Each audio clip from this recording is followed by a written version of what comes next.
Hi everyone. ಇವತ್ತು ತೊಗರಿ ಕಾಳು ಸಾಂಬಾರು ಮಾಡ್ತಿದ್ದೀನಿ, ಅಂದರೆ ಸೆಮಿ ಉಪ್ಸಾರು. ಕಾಳನ್ನು ಹೀಗೆ ನೀರು ಹಾಕಿ ಬೇಯಿಸ್ಕೊಳ್ಳೋಕೆ ಇಟ್ಟಿದ್ದೀನಿ. ಇದು ಅರ್ಧ ಬೆಂದಮೇಲೆ ಸೊಪ್ಪು ಹಾಕೋಣ. ನೋಡಿ, ಇವಾಗ ಅರ್ಧ ಬೆಂದಿದೆ. ಇದಕ್ಕೆ ಸೊಪ್ಪು ಹಾಕ್ತಾಯಿದ್ದೀನಿ. ಸಣ್ಣ ಕಟ್ ಮಾಡ್ಕೊಂಡಿರೋ ಸೊಪ್ಪು. ಇವಾಗ ಉಪ್ಪು ಹಾಕ್ಕೊತಾ ಇದ್ದೀನಿ. ಹಾಕ್ಕೊಂಡು ಚೆನ್ನಾಗಿ ಮಿಕ್ಸ್ ಮಾಡಿಬಿಟ್ಟು ಇನ್ನೊಂದು 5 ನಿಮಿಷ ಬೇಯಿಸ್ಕೊಳ್ಳೋಣ. ಲಿಡ್ಡು ಕ್ಲೋಸ್ ಮಾಡಿಬಿಟ್ಟು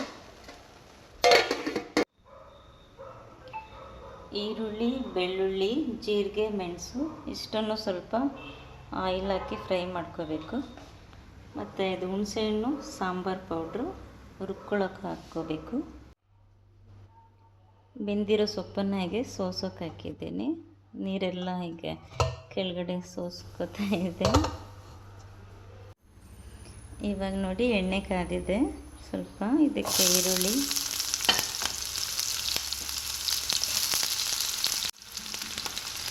ಮತ್ತು ಬೆಳ್ಳುಳ್ಳಿ ಹಾಕ್ತಾಯಿದ್ದೀನಿ.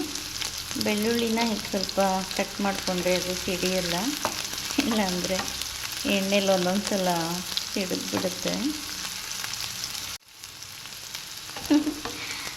ಅಂದಾಗಲ್ಲ ಮಧುಮಾಸ ಚಂದ್ರಮ ನೈದಿಲೆಗೆ ಸಂಭ್ರಮ, ಮಧುಮಾಸ ಚಂದ್ರಮ ನೈದಿಲೆಗೆ ಸಂಭ್ರಮ, ಒಲವಿನ ನೋಟಕ್ಕೆ ನೀ ತಂದೆ ಪೂರ್ಣಿಮಾ, ಮಧುಮಾಸ ಚಂದ್ರಮ ನೈದಿಲೆಗೆ ಸಂಭ್ರಮ. ಇವಾಗ ಜೀರಿಗೆ, ಮೆಣಸು. ನಾ ಪ್ರೇಮದರ ಮನೆಯಲ್ಲಿ ವೈಭೋಗ ಸಿರಿಯನು ಕಂಡೆ, ನಾ ಪ್ರೇಮದರ ಮನೆಯಲ್ಲಿ ವೈಭೋಗ ಸಿರಿಯನು ಕಂಡೆ. ಸಾಕು ಫ್ರೈ ಮಾಡಿದ್ದು.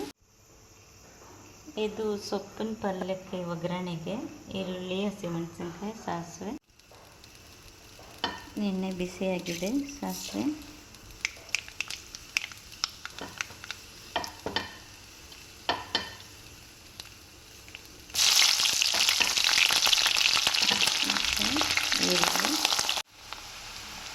ಈರುಳ್ಳಿ ಬೆಂದಿದೆ. ಉಪ್ಪು ನೋಡಿ, ಚೆನ್ನಾಗಿ ಹೀಗೆ 1-2 ನಿಮಿಷ ಫ್ರೈ ಮಾಡಿದ್ರೆ ಸೊಪ್ಪು ಗಮ್ಮಂತ ಇರುತ್ತೆ ಒಗ್ಗರಣೆಯಲ್ಲಿ. ಇದನ್ನು ಹೀಗೆ ಮಾಡಿ ಲಿಡ್ಡನ್ನು ಕ್ಲೋಸ್ ಮಾಡಿ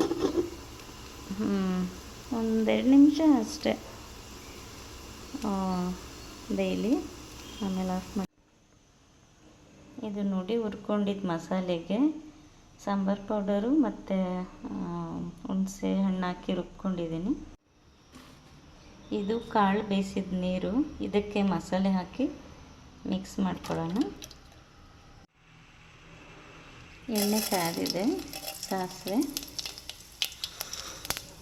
ಚಿಟಪಟ ಚಿಟಪಟ ಅಂದಮೇಲೆ ಕರಿಬೇವು, ಎರಡು ಕ್ರಷ್ ಮಾಡ್ಕೊಂಡಿರೋ ಬೆಳ್ಳುಳ್ಳಿ. ಅದು ಗಮ್ ಅನ್ನತ್ತೆ ಬೆಳ್ಳುಳ್ಳಿ ಹಾಕಿದ್ರೆ ಅಂತ. ಇವಾಗ ಸ್ವಲ್ಪ ಬೆಳ್ಳುಳ್ಳಿ ಮಸಾಲೆ ಮಿಕ್ಸ್ ಮಾಡ್ಕೊಂಡಿರೋ ನೀರು ಹಾಕಿ